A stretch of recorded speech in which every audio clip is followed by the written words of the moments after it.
Sælt verið fólki og velkomin í þátt minn Mannamál á sjónvarpsstöðinni okkar Hringbraut. Gestur minn að þessu sinni fór 5 ára gamall í sveit, 12 ára gamall á togara og hann í seinni tíma einhver dáðasti spyrill landsmanna, sálfræðingur að mennt og sennilega fyrirmynd margra stytna heima og erlendis, heitir Jón Ársæll Þorláksson, velkomin.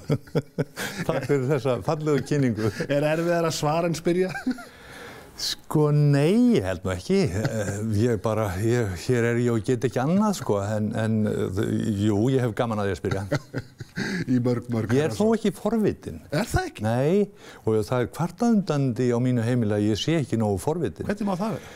Ég veit ekki, ég held að forvitni mín sé bara eðlislæg einhvern veginn, þannig að ég ekki forvitin en ég samt forvitin. Já, þú ert komin á stall hjá íslenskri þjóð. Svona. Já, ég meina þú ert orðin mér liggur við að segja ákveðin fígúra. Það gert grín að þér á mannamótum fyrir hvað þú ert sérstakur. Já. Sóli Hólm nærðir til dæmis svo rosalega. Hann betri en ég sjálfur. En þeir eru fleiri, Pétur, Jóhann. Já. Kanntu að meta þetta? Lúms gaman að því. Þetta ákveðin viðurkenning. Nei, þetta búið að vera voða gaman. Já. Þú ert sjómannssonur og æskaðin að margra mati sérstök. Já og nei. Já, ég sjómannssonur og þetta gekk allt út á sjómennsku einhvern veginn og grásleppu og þorsk. Foreldræðinni koma sér fyrir austan á Seyðisfirði og Eskifirði. Já, pabbi var skipstjórið þar. Og þá voru skipstjórar kóngar í sínu ríkidæmi einhvern veginn og plássin, uppgangurinn var með togurunum, nýsköpunartogurunum. Þannig að það eru mikla breytingar við það að þeir komu og... Þetta blómaskeið? Þetta blómaskeið Íslands, HF. Og gaman að alast upp í þessum gargandi slag. Já, það var það. Og maður var stoltur af pappa og stoltur af þessu öllu saman. En svo varstu sendur í sveit bara 5 ára gamall. Þú hefur sennilega verið erfitt barn. Ég þráði að komast í sveit og það var En 5 ára gamall? Já, það var... Engin miskunn? Engin miskunn. Og fyrsta kaupið var unga hæna og það var upphafið að miklu hænsnabúi heima hjá mér. Ég bjó hjá góðu fólki í Sleðbrjótsseli í Jökulsárhlíð við Héraðsflóann. Óvíða fegurra útsýni? Nei, og þar var sem sagt selkjöt á borðum. Saltað selspik og reykt selkjöt í alla mata. Súrsað líka? Súrsað og saltað selspik notað hann á brauð. Tommu álegg. Herramarsmat. Já. Maður fekk nú súrsaða selsreifa í gamla daga. Þetta hafði það góð áhrif á mig að ég varð fljótasti smalinn í sveitinni. En 12 ára gamall ferð á togara. Já. Það þætti barnaverndarmál í dag. Ég man, það var mikil upphefð og skemmtileg en svakalegt að læra á það allt saman og vera innan víranna og þetta gríðarleg læti þegar verið að taka trollið. Og hvernig var að vera ófermdur guttinn í þessum félagsskap?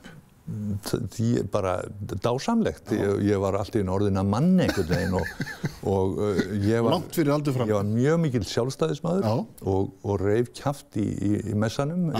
Þetta voru 32 kallar og ég hélt langar pólitískar ræður. Hvað og hvernig þeir ættu að kjósa. Heittrúaður hægri maður bara? Já. Og það var allt, ég af hægra fólki komið. Kommunisminn kom ekki inn í dæmið fyrir mörgum árum seinna. En skipið hefur logað stafnan á milli? Já. Og svo náttúrulega fekk ég að fara með félagunum upp á mellibúlurnar í Bremerhaven og Cuxhaven í Þýskalandi. Valla fermdustrákurinn? Já, og þar man ég eftir einhvern tíma að við vorum á búllu og þeir voru allir farnir, skipsfélagar mínir, einhverja stiga, pilsafaldar og ég sit bara einn með bjórkönnuna þarna Ég hafði á þeim tíma mikinn áhuga á því að ég safnaði bjórmottum sem maður hefur undir og var komið helviti mikið stafla af bjórmottum. Asnast til að rangla út í nóttina og bara staddur allt í einu einhvers í stórborginni með bjórmottustablan. Í miðju Rauðahverfinu? Í miðju Rauðahverfinu týndur. Já. Regnvotsstræti, myrkur.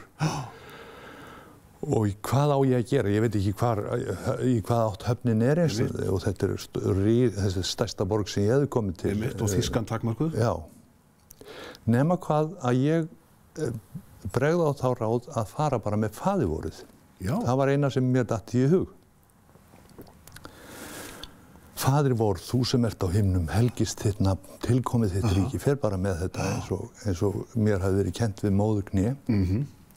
Og viti menn, ég ekki fyrr búið með bænina að það kemur fljúgandi maður út úr húsi, það verið að kasta manni út úr húsi, það Doddi, skipsfélagi minn. Ha, Nonni, ert þú hérna? Ég var bænheyrður. Þú bara nýbúin að segja amen. Ég var bænheyrður. Og þetta sannar mátt bænarinn. Hvað kenndu þessi ár þér? Harðnaðirðu eða?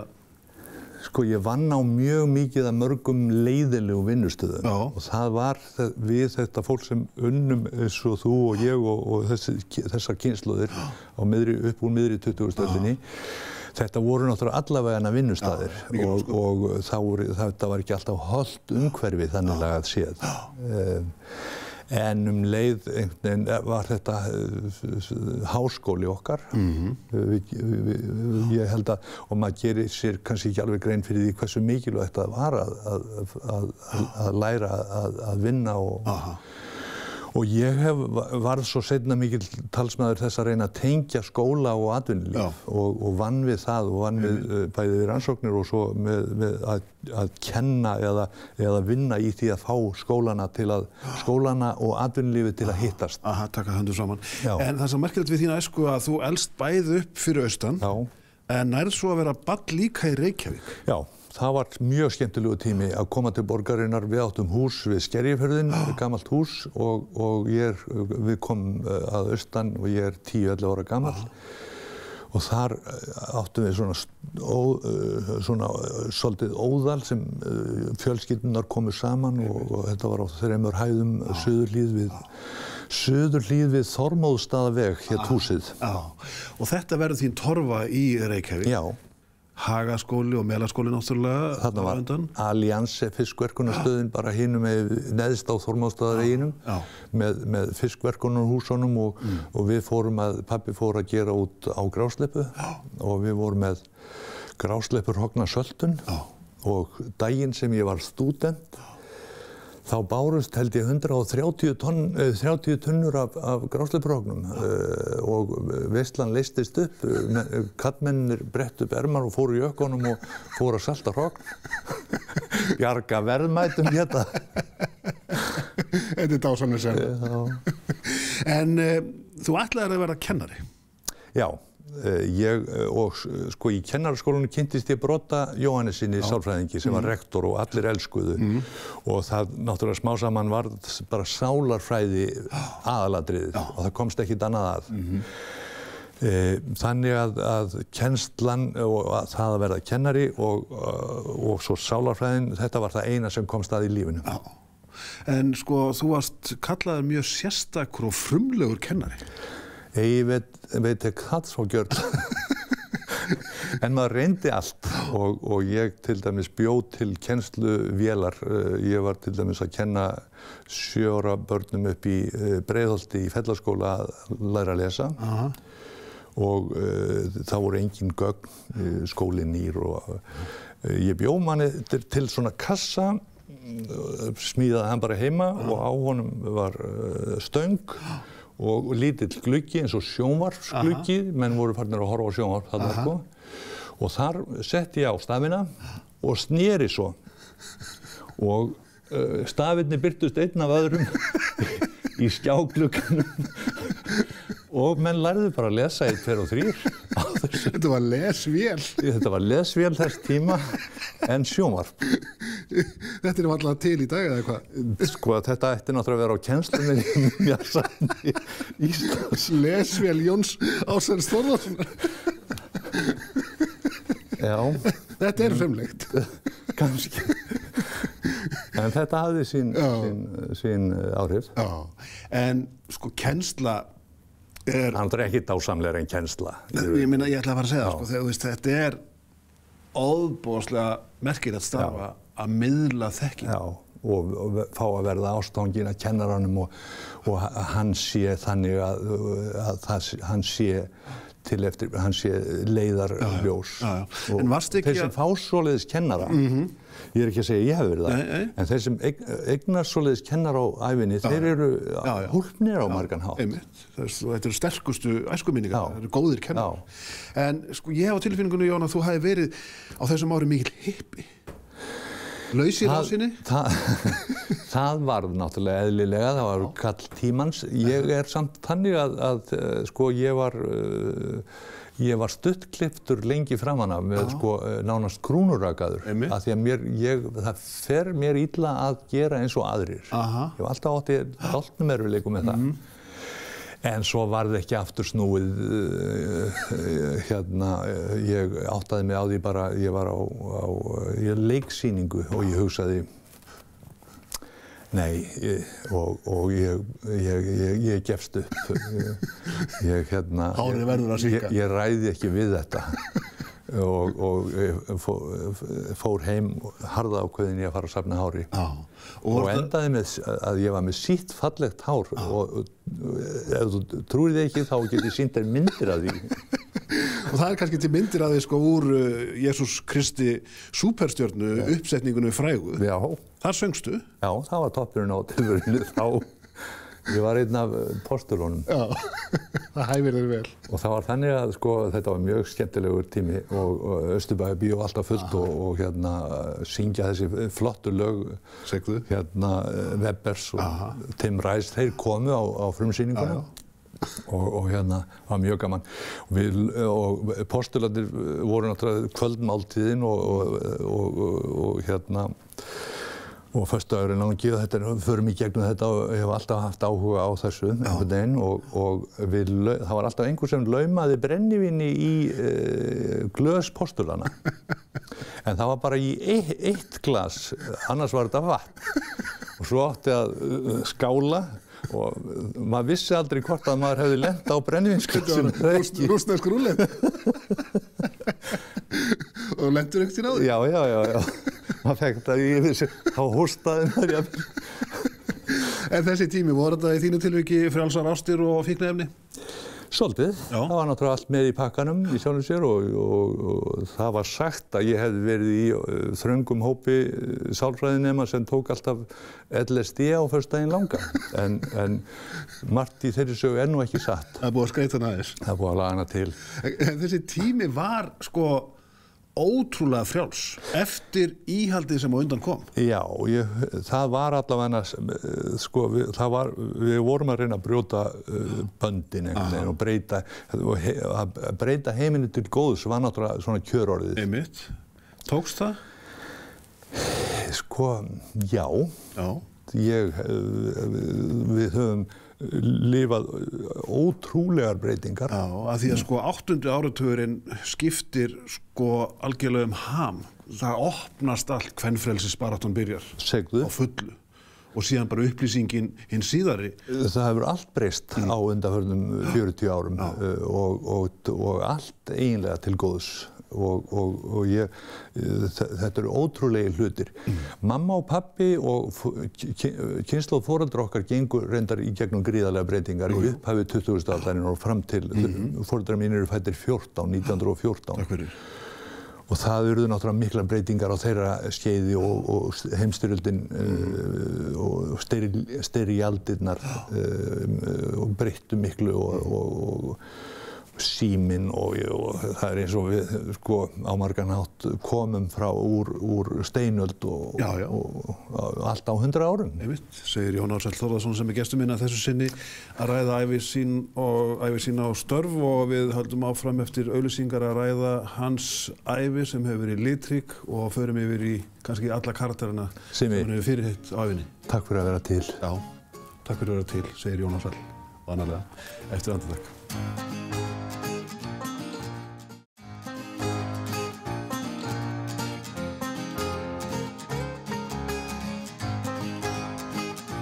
Sæll verið fólkið á nýja leik þegar að horfa á mannamál á sjónvarpsstöðinni Hringbraut og gestur minn að þessu sinni hinn ástsæli sjónvarpsmaður, sálfræðingur, kennari og togarasjómaður Jón Ársæll Þórðarson og við höfum talað svona fyrir tímaðina á mínútunum sem farnar eru en svo ferðu inn í fjölmiðlana, fyrst á Tímann hjá Tíma Tóta. Já, Þórarinssyni. En vekur þjóðarathygli þegar að útvarpið er gefið frjálst og Stjarnan verður til og þú og Eiríkur Jónsson, sá merkilegi fjölmiðlamaður og sögufrægi, byrjið með stjörnufréttir. Þetta vekur gríðarlega athygli. Já, það var enn eitt ævintýrið Stjarnan og allt sem því fylgdi því að Stjarnan var bara á nokkrum mánuðum vinsælasta útvarpsstöð á Íslandi takk fyrir og það var fjaðrafok. Og þið gerðu allt vitlaust. Já, þetta vakti athygli. Eiríkur kom með þessa nálgun að vera með stjörnufréttir sem væri svona öðruvísi. Og víst það að fréttirnar eru náttúrulega svakalega svona hefðbundið fyrirbæri og oft á tíðan bara beinlínis leiðilegar. Mjög leiðilegar og þær eru það enn þann dag í dag og það er aldrei spurt, finnst mér réttu spurningana. Ég einn af þessum mönnum sem alltaf að rífast við útvarpið og sjónvarpið. Rétt eins og afi minn, Auðun Sæmundsson, hann var svona sérstaklega ef hann var í því, þá reifst hann við útvarpið mikið. Og þú erft þetta? Ég er farin að rífa svolítið útvarpið í seinni tíð. Já, fyrir sko lélega efnistök og vonda íslensku og að spyrja ekki eftir. Já, og farin að hringja í... Þú ert sú típa? Ég biðst afsökunar. Já, en þessi stjörnutími hlýtur að hafa verið eitt samfellt bros. Já, það var mjög gaman og einhvern veginn hefur það fylgt mér. Og ég var til dæmis þegar ég fór að vinna með þér og upp á Stöð 2, þá var ég, fannst mér stundum að fólki fyndist ég ónothæfur í hinar alvarlegu fréttir. Því að það var Karl Garðarsson sem var með þær. Þannig að það endaði með því að þið svona smá saman ýttu mér út í það að vera með þann hluta af fréttunum sem væri svona hinn mannlega nálgun. Já, það sem þú áttir heima. En fyrst ertu á Bylgjunni, mann ég var, og þar breytur þessu hátíðarnafni Reykjavík síðdegis í Ísland í dag. Já. Sem þóttu helgispjöll. Reykjavík síðdegis var náttúrulega svo flott nafn, það voru helgispjöll að breyta því, en mér langaði til að byrja á einhverjum á ferskan hátt. Þetta var síðdegis útvarp og ég fæði þetta tækifæri og ég geri helgispjöllin, ég breyti þessu í eitthvað tengt Íslandi og eitthvað svona ferskt. Og Ísland í dag var nafnið. Einmitt, sem síðan búin að vera við lýði allar götur síðan. Já. Og þú náttúrulega verður þarna frægur sjónvarpsmaður í Ísland í dag sem verður svona viðhengi fréttanna á Stöð 2 sem við þekkjum báðir mætavel. En svo ferð að halla þér að öðru efni, gerir þáttaröðum 20. öldina sem var mjög fræg og einstaklega vel gerð og ég ætla bara að þakka þér fyrir hana hér og nú. Takk fyrir það. Og sjálfstætt fólk verður til. Já. Varstu ekki hræddur við nafngiftina í byrjun? Nei, það var nú einhvern veginn þetta, einhvern veginn hefur þetta fylgt mér,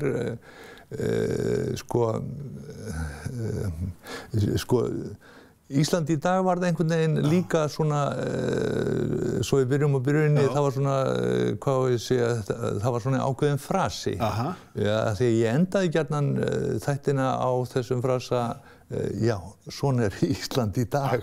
Akkurat. Og krakkar á götu voru farnir að kalla á mig og segja, svona Ísland í dag. Já, einmitt. Og þannig að sjálfstætt fólk sem gott. Já, það var... En það stel ekki allir frá Laxness? Nei, það var flókið og ég hafði samband við fjölskylduna og það var sofið á þessu en ég elska Laxness og við elskum Laxness öll og ég veit ekki hvar við værum án hans. Einmitt. Og þetta sló í gegn. Og þetta urðu á 15 árum nálega 500 þættir, sem óheyrilegur fjöldi. Já, það... Varstu ekki bara búin að sópa upp mengið af svona þekktu skapandi íslensku fólki? Já, en við vorum líka með mikið af algjörlega óþekktu fólki líka innanum og ég segi við að því að Steingrímur Jón Þórðarson, samstarfsmaður minn gegnum árin. Sá glimrandi góði kvikmyndatökumaður. Flottur kvikmyndatökumaður var með mér í þessu og við vorum svona teymi, hart teymi, við gátum verið fljótir. Bara 2, ekkert annað, gerðum allt. Og þetta var enn eitt ævintýri lífs míns. En var ekki erfitt að fá suma í viðtal? Þurftir ekki mörg ári í suma? Jú. Já, það gat gerst. Það voru sumir sem aldrei komu. En það náttúrulega eins og gengur. Þetta frjáls heimur. Og menn hafa... Og þetta var oft mjög erfitt og það voru náttúrulega átök. Þetta var vikulega. Og já, þetta urðu mikil átök og endanum því miður var þetta slegið af eins og margar vitleysur sem gerðar hafa verið á Stöð 2. Segðu. En það var, ef maður rétt, einn þáttur sem fór ekki í loftið. Já, það var þáttur Jón Stóra sem var svona talinn hættulegasti maður á Íslandi í dag. Og Stöð 2 gugnaði, þeir bara höfðu ekki kjark. Og þá komum við að því að sko, útvarps- og sjónvarpsstöð, fjölmiðill þarf að hafa ákveðin kjark til að standa í lappirnar. Og þetta skortir á mjög víða í íslensku samfélagi sem ég verð var við. Allt frá RÚV og niður í smæstu fjölmiðla, menn hafa ekki döngun í sér til að standa í lappirnar. Akkurat, og þessi þáttur Jón Stóra sem var nú vændur fíkniefnasölu á sínu tíma. Og handrukkun. Og handrukkun endaði í höndum móður hans eftir að hann féll frá. Já, hún fekk inntak af þættinum að því að hún vildi eiga minningarnar son sinn sem hún elskaði út af lífinu. Þetta eru merkilega endalok þáttar. Já. En hann rataði í réttar hendur. Já. Svo byrjar með Paradísarheimt á Ríkissjónvarpinu og þáttaröðin þín undir restina varð umdeild vegna þess að þú varst farin að sýna fólk sem var á svona ákveðnu geðrófi. Og það varð til umræði í samfélaginu að við ættum ekkert endilega að vera að sýna svona fólk. Nei, þá erum við komin að því að það má bara sýna sumt en annað ekki. Spari hliðina. Ég held að við séum sammála það, Simmi, að við eigum að sýna sannleikann, samfélagið eins og það er. Veikleika það er svo styrkleika. Samfélagið í breidd sinni. Já, það eigi ekki að vera matreiða onni fólk alltaf. Auðvitað verður að fara varlega og sýna tillitssemi og stíga varlega til jarðar. Ég held að ég geti það og hafi gert það í gegnum tíðina. En ég vissi fyrirfram að það var sprengjusvæði að fara inn í fangelsin og tala við fanga og sýna frá þeirra og segja frá þeirra viðhorfum og leyfa þeim að hafa rödd í íslensku samfélagi. Það var líka sprengjusvæði að fara inn í geðsjúkrahúsin og tala við geðsjúklinga og leyfa þeim að tala. Og svo kynlega kvisti? Kynlega kvisti fólk sem ekki bindur baka sína sömu hnútum á samferðamennirnir. Sveið þér þessi gagnrýni? Maður verður sjóaðri með aldrinum og ég veit betur og það er bara eins og í Biblíunni á þess að ég ætla að fara að verða mikill trúmaður í þessu þætti. Ef drottinn er með oss, hver er þá á móti oss? Ég hef á tilfinningunni, Jónas Hall Þórðarson, að þú sért búin að vera fyrirmynd margra myndastýtna eftir Steinu Þórunarsdóttur, þína ástsælu konu. Já, hún notaði mig til að byrja með áður en ég fór að fitna. Varstu þá rekinn? Þá misti ég starfið. og hún hefur notað syni okkar, aðalega eldri son okkar, Þórarinn Inga, sem sjálfur listamaður og býr austur á Seyðisfirði. Þið eru dásamlega hjón og Steinunn hefur náð einstaklega langt í sín list. Já, takk fyrir það, hún hefur gert það. Og talandi þetta, ég verð að segja þér frá því að Þórarinn, eldri sonur okkar, Þórarinn Ingi Jónsson, kominn austur á Seyðisfjörð, þar sem hann sestur að. Segðu.